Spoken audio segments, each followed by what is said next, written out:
Muy buenas tardes, bienvenidos a una nueva edición de Noticias en Duna. Nico, ¿cómo estás? Muy bien, tú, José, ¿cómo están? Muy buenos días. Ya la semana en su ombligo, digamos.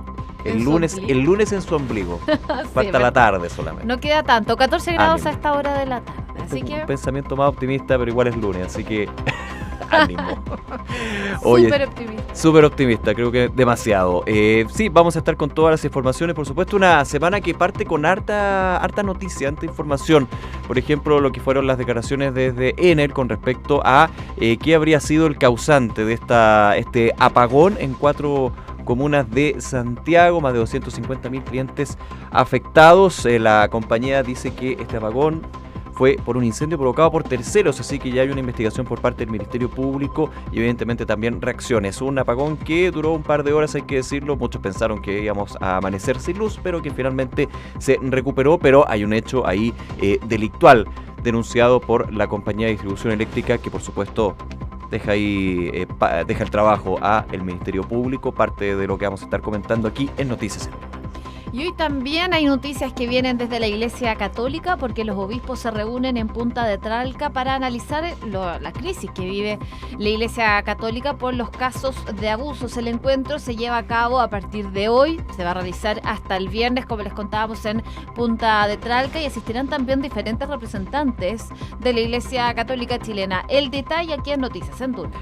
Otras noticias, lo que está sucediendo en Chuquicamata, una paralización tildada de ilegal por parte de Codelco. Los trabajadores de ese yacimiento cerraron los accesos a la faena y eso evidentemente genera el malestar por parte de la estatal en un proceso de negociación también anticipada que parece que no está mostrando muy buenas luces por parte de la estatal. De hecho, se habla de una paralización ilegal, otro tema que vamos a estar abordando en los próximos minutos. Por supuesto, hay noticias internacionales que vienen desde Nicaragua. Siguen las complicaciones en ese país en cuanto a las relaciones entre el gobierno y la oposición. Ahora Daniel Ortega, el presidente de Nicaragua, llamó golpistas a los obispos, que recordemos están propiciando el diálogo entre la oposición y el gobierno, pero las relaciones con la Iglesia Católica parece que se ven bastante quebradas en Nicaragua. Por supuesto, de eso y más en el ámbito internacional les vamos a estar contando. 1:03 vamos de inmediato entonces con los titulares de esta hora aquí en Noticias en Duna. Los obispos se reunirán a partir de hoy en Punta de Tralca para analizar la crisis por los casos de abusos sexuales al interior de la Iglesia Católica. A la instancia también asistirán diferentes representantes del clero. Detuvieron al general en retiro de Carabineros, Gonzalo Blu, tras acudir a los tribunales. Este lunes será el control de detención en el 9º Juzgado de Garantía de Santiago del ex jefe de inteligencia de Carabineros, imputado, recordemos, por la fallida Operación Huracán. Detuvieron a 13 menores que agredieron a 2 cuidadoras en un hogar colaborador del Sename. Las trabajadoras, que resultaron con lesiones leves, se les habían llamado la atención por realizar desórdenes en el interior del recinto ubicado en Santiago. Ya se lo comentábamos, Codelco rechazó la paralización ilegal, dicen en Chuquicamata, y solicitó retomar el diálogo.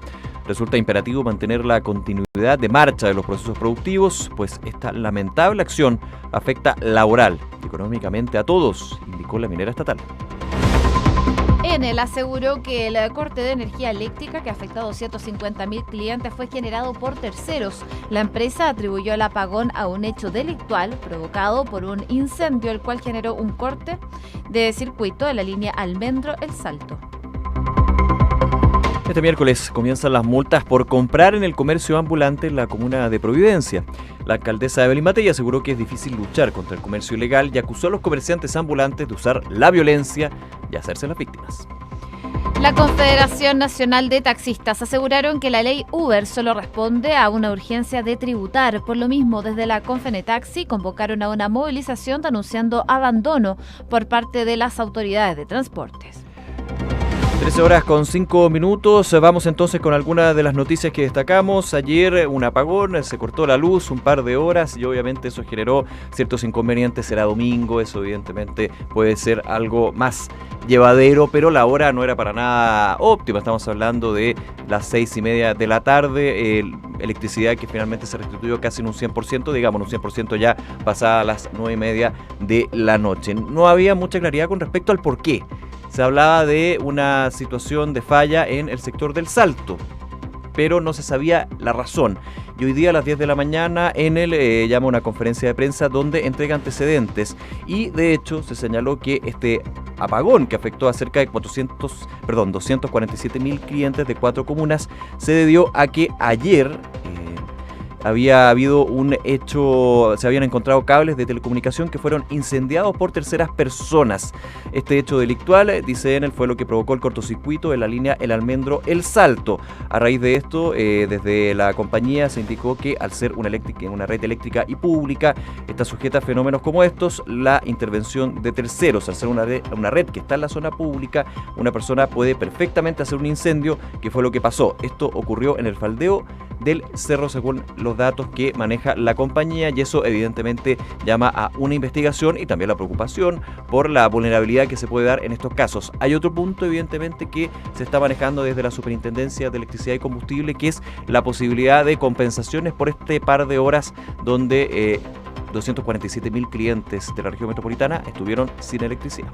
Así es, la intendenta de la región metropolitana, por supuesto, sacó la voz tras conocer este comunicado de Enel, en donde responsabilizaba a terceros y calificó este comunicado como una falta de prudencia, básicamente porque notificaron a algunos medios de comunicación la responsabilidad de terceros sin una investigación que le corresponde a la Superintendencia de Electricidad y Combustible.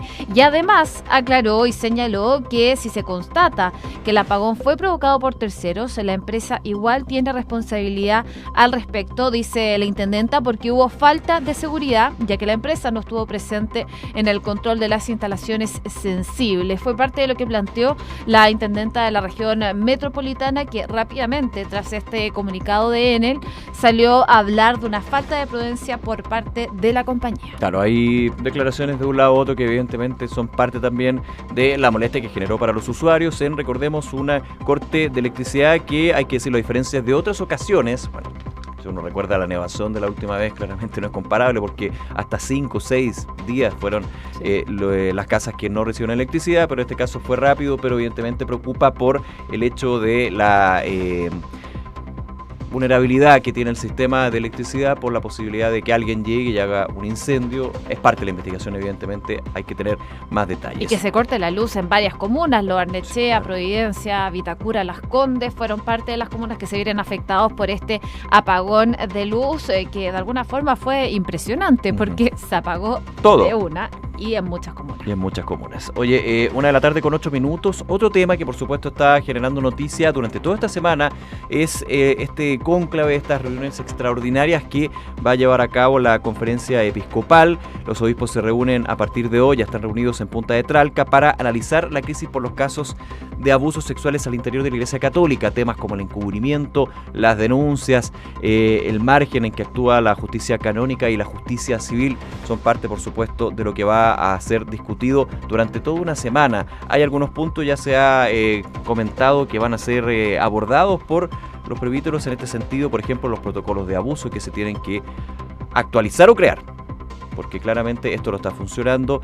También la posibilidad de que cuando haya una denuncia o una autodenuncia, como sucedió con el ex canciller del Arzobispado de Santiago, Óscar Muñoz, al haber una autodenuncia, esta puede pasar rápidamente los elementos de investigación al Ministerio Público. Hay varios puntos, evidentemente, que están siendo tratados, pero por sobre todo lo que es la situación reputacional de la Iglesia Católica ante hechos que se han ido conociendo. Por ejemplo, la semana pasada, no es para nada menor, la situación del cardenal Ricardo Esati, quien fue citado para declarar como testigo imputado por una causa de encubrimiento, justamente por este caso que se investiga de el sacerdote Óscar Muñoz, quien actualmente está cumpliendo prisión preventiva en la cárcel de Rancagua. Y lo que se podría sumar también a las conversaciones es la entrevista que tuvo el fiscal regional Emiliano Arias, en donde dijo que desde la iglesia se habrían quemado o se habrían eliminado informaciones que dan cuenta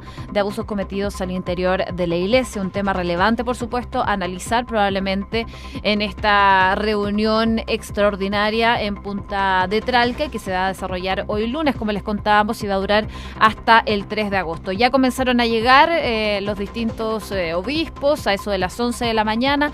Para las 12 se pensaba entonces que comenzara esta asamblea extraordinaria. Recordemos que es extraordinaria porque habitualmente se realizan 2 veces al año, en abril y noviembre, y ahora se está desarrollando esta en estos momentos, sobre todo por la situación que vive la Iglesia Católica de nuestro país. Amerita de todas maneras reunirse para analizar no solamente lo que está sucediendo en términos de investigación del Ministerio Público, también de la visita de Charchi Luna y Jordi Bertomeu la última vez que vinieron, sino lo que fueron las conclusiones de este cónclave en el Vaticano que hicieron los mismos obispos, parte de ellos, porque hay algunos que no están participando porque ya se han aceptado sus renuncias en el Vaticano con el Papa Francisco. 1:11 p.m, vamos a otro tema. El día de hoy, manifestación por parte de los taxistas, no solamente en Santiago, sino también en otras regiones del país, por ejemplo en Concepción, por la indicación sustitutiva que va a ingresar el gobierno al denominado proyecto de ley Uber, que busca regularizar lo que son las plataformas digitales de transporte. Vamos a hablar sobre esto. Los taxistas que se estaban manifestando hablaban de una ley completamente improvisada y que finalmente no iguala la cancha porque, por ejemplo, no limita el número de automóviles que estas plataformas digitales pueden disponer en las calles. Sobre eso vamos a conversar a esta hora con el diputado Leopoldo Pérez, miembro de la Comisión de Transporte y Telecomunicaciones. ¿Cómo está, diputado? Gracias por acompañarnos. Buenas tardes, Nicolás. Buenas tardes, Josefina. Hola, diputado, ¿cómo está? Bien. Partiendo por el ingreso de esta ley Uber, se ingresó el pasado 20 de julio a la Cámara de Diputados. Le quería preguntar si hay avances al respecto para partir la conversación. No, la verdad que se ingresó en semana distrital. Hoy día, o sea, el día de mañana en la sala se dará cuenta en la mañana y en la tarde se dará cuenta en la Comisión de Transporte. Y se iniciará la discusión cuando la presidenta así lo disponga, la presidenta de la comisión, me refiero. En ese punto ya la ministra Gloria Hood, diputado, entregó algunos lineamientos, digamos. Recordemos que ya hay un proyecto, de hecho me ha tocado conversar con usted varias veces al respecto. Sí. Ha habido un proyecto de 2 años justamente para poder normalizar este emprendimiento digital y de alguna manera no menoscabar lo que es la situación de los taxistas, por ejemplo, que ya están trabajando en este punto. Pero se critica, por ejemplo, la posibilidad por parte de los taxistas de que esta indicación sustitutiva no considere el limitar el número de autos por parte de plataformas como Uber o Cabify. ¿Cómo lo ve usted esto? ¿Es plausible? Es un tema muy complejo que se dio en la discusión del gobierno que envió a Chile, que era de las cosas que no se pudo avanzar absolutamente nada porque tampoco hubo la voluntad del gobierno en avanzar. Si uno compara hoy día los proyectos hasta donde se quedó en el gobierno pasado y esta nueva indicación sustitutiva, se avanza en una serie de aspectos que son relevantes. No así, me refiero, licencia de conducir, que era lo que estaban pidiendo los taxistas, que no estaba en el proyecto anterior, que es equivalente, el hecho de que tengan las revisiones técnicas, el hecho de que existe un registro, ¿ya?, de prestadores o socioprestadores, y por otro lado un tema muy importante, en esta indicación sustitutiva, a diferencia del proyecto de ley anterior, Uber, Cabify y cualquier otra empresa que utilice plataforma, pero que sea el intermediador del servicio de transporte y a la vez sea quien en definitiva cobre y pague por el servicio a los prestadores, pasa a ser una empresa de transporte. Claro. Y creo que eso es fundamental. Tiene que tener una filial aquí en Chile y pagar impuestos como el resto de las empresas. Pagar impuestos, contratar seguro, bueno, una infinidad de cosas. Ahora, que algunas ya pagan impuestos, pero no pagan impuestos por los servicios prestados por sus asociados o socios en este caso. Claro. Entonces, lo que sucede es que esto no es una mera plataforma tecnológica como la gente comúnmente quiere entenderlo. Estas son empresas de transporte. Ahora, ¿dónde se produce el problema? El problema se produce porque los taxistas básicos o los radiotaxis o los taxis ejecutivos o todos los vehículos de transporte remunerado pasajero distintos a los taxis colectivos que son transporte público menor, digamos, comparativo con los buses, ellos sí están con una ley de congelamiento desde el año 98. Entonces, y eso es el Estado. El Estado le regula a la vez la tarifa, o sea, la bajada de bandera y el cobro por metro, kilómetro, no por tiempo andado. Y hay que separar también lo que sucede en las grandes urbes, como la región metropolitana, y dentro de la región metropolitana lo que es las 34 comunas del Gran Santiago, porque tenemos 52 comunas en la región metropolitana, pero es distinto a lo que pasa en las 18 comunas rurales. Por lo tanto, y también en las regiones. Usted tiene la sexta, la séptima, la octava, la quinta, que podríamos asimilar que son grandes macrozonas, pero que tienen particularidades distintas. Entonces, hacer una ley plana para todos iguales, yo creo que va a ser parte del debate en el Parlamento, de ir viendo las particularidades. Y respecto del congelamiento, es imposible que una ley lo pueda asumir a priori, porque no se sabe efectivamente hoy día cuántos vehículos, cuántos vehículos están prestando el servicio a nivel nacional, comuna por comuna, región por región, no se sabe. Pero ¿cómo no se va a saber, diputado, si las mismas empresas tienen un registro online, me imagino, de quienes están dando su servicio? Sí, pero eso usted tiene 3 categorías de prestadores. Primero, los socios prestadores que iniciaron esto, que son los que trabajan de lunes a viernes. Sí. ¿Ya? Después tiene los socios prestadores que trabajan después de la jornada de trabajo, que entran y salen dependiendo de lo que quieran ganar, porque es absolutamente libre. Un día entrarán 2 horas, un día entrarán 3 horas, un día 2 horas, etcétera. Y después tienen los socios prestadores de fin de semana, o ocasionales, que trabajan las quincenas, los fines de mes, para eventos especiales, etcétera. Entonces, tiene distintas categorías. Ellos no tienen un registro actualizado, por parte, me refiero, un registro oficial. Mire, son 70.000, son 50.000, son 40.000 vehículos distribuidos en las regiones del país donde ellos actúan de tal manera. Entonces, es un dato que hay que transparentarlo. Hoy día no está transparente, nadie lo ha validado. Se dicen cifras así estimativas, pero no se sabe. Y por lo tanto, ¿cómo usted le va a poner cuota a algo? Ahora, va a haber que revisar bien el tema de las cuotas, porque si estos señores no tienen cuotas, yo soy de la opinión que entonces liberalicemos y levantemos y modifiquemos la ley vigente, que viene del año 98 y se renueva cada 5 años, que todo el sistema de transporte remunerado a pasajeros, taxis básicos, radiotaxi, taxi turismo y los otros servicios que se rigen por el decreto 80, lo liberalicemos todo. Si buscamos eso, liberalicemos todo. Y que todos puedan usar aplicaciones, como lo establece el proyecto. Entonces, ahí yo no sé cuál va a ser el impacto que va a haber en las ciudades. Me refiero a la cantidad de vehículos, etcétera, etcétera.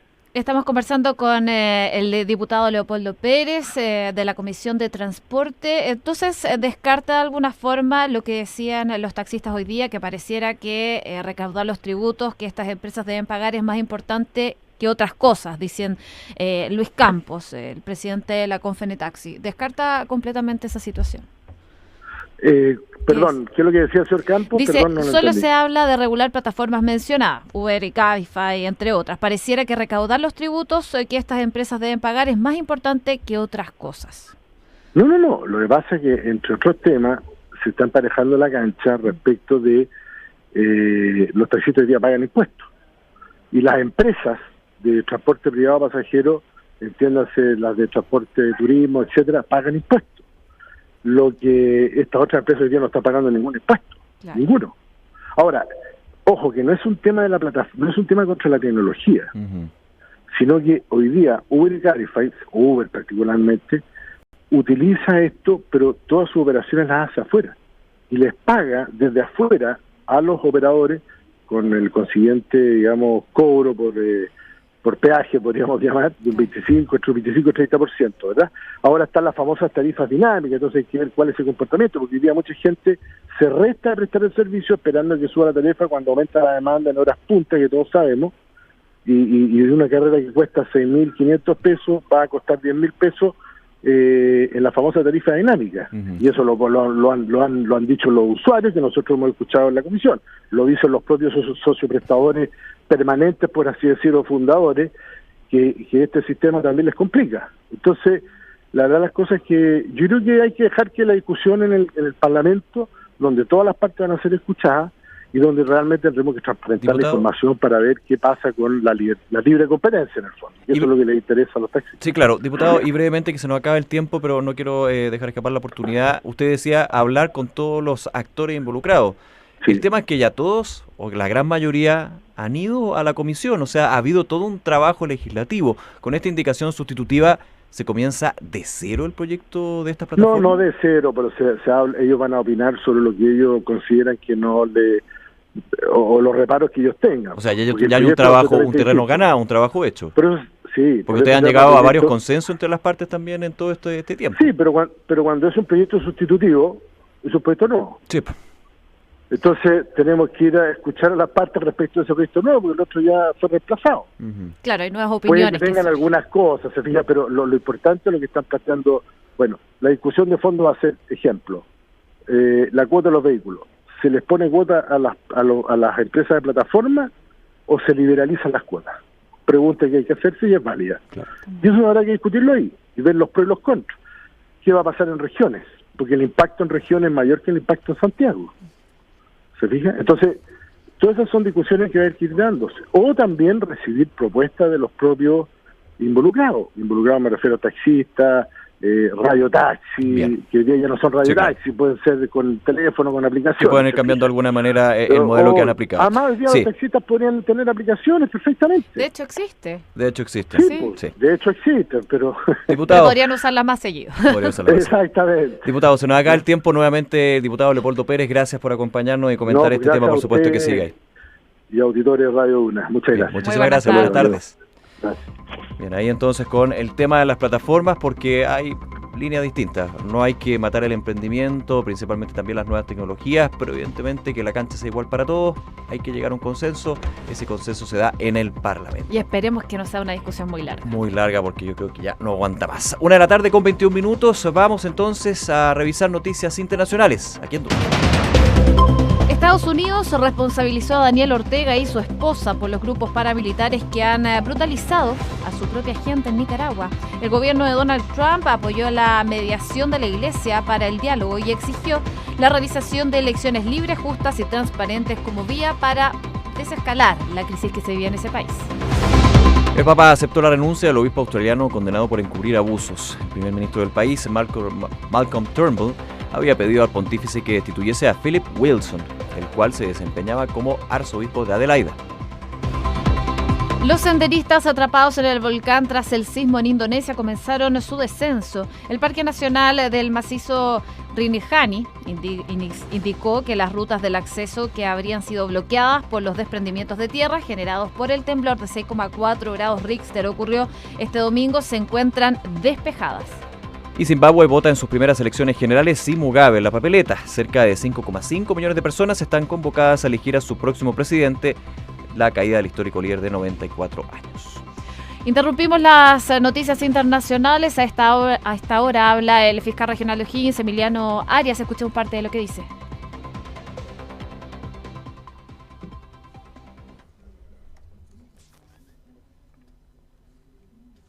La grave anomalía que ellos pudieron detectar es precisamente la destrucción de antecedentes por parte de quienes se encontraban a cargo de los archivos, digamos. Entonces eso damos por verdadera esa aseveración y precisamente eso en materia de investigación. ¿Pero eso involucra solamente a Óscar Muñoz?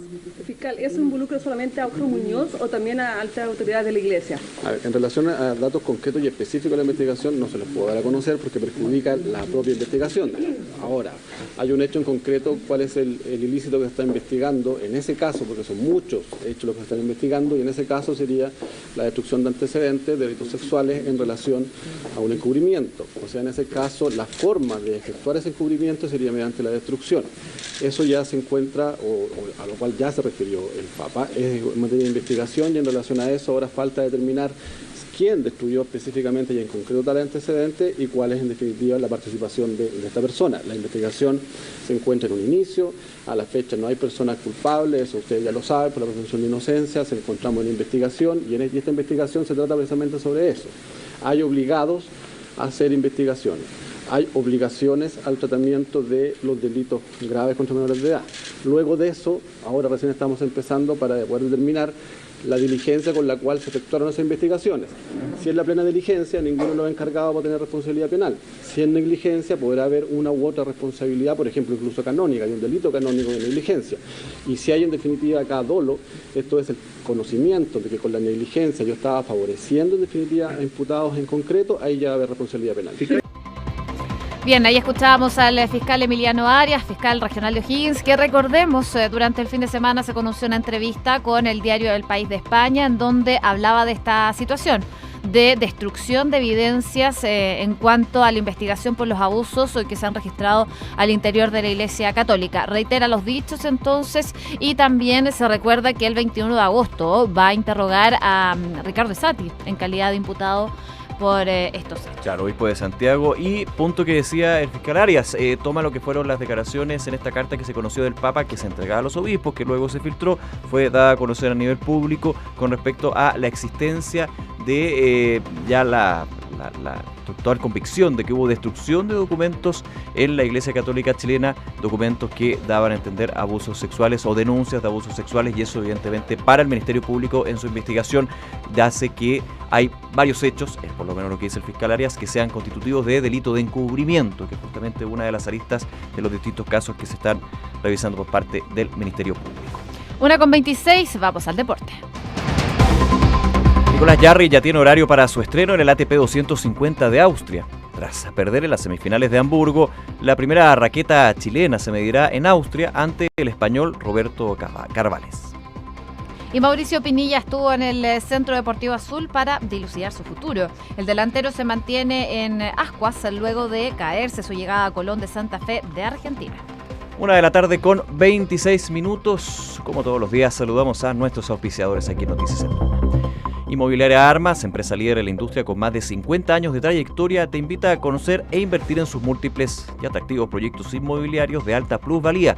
Conoce más en iarmas.cl. Si tu empresa está creciendo y necesitas un experto, elige Bodega San Francisco. Sus 33 años dedicados al bodegaje los avala. Encontrarás desde mini bodegas hasta grandes centros de distribución. Bodega San Francisco, desarrollando espacios de confianza.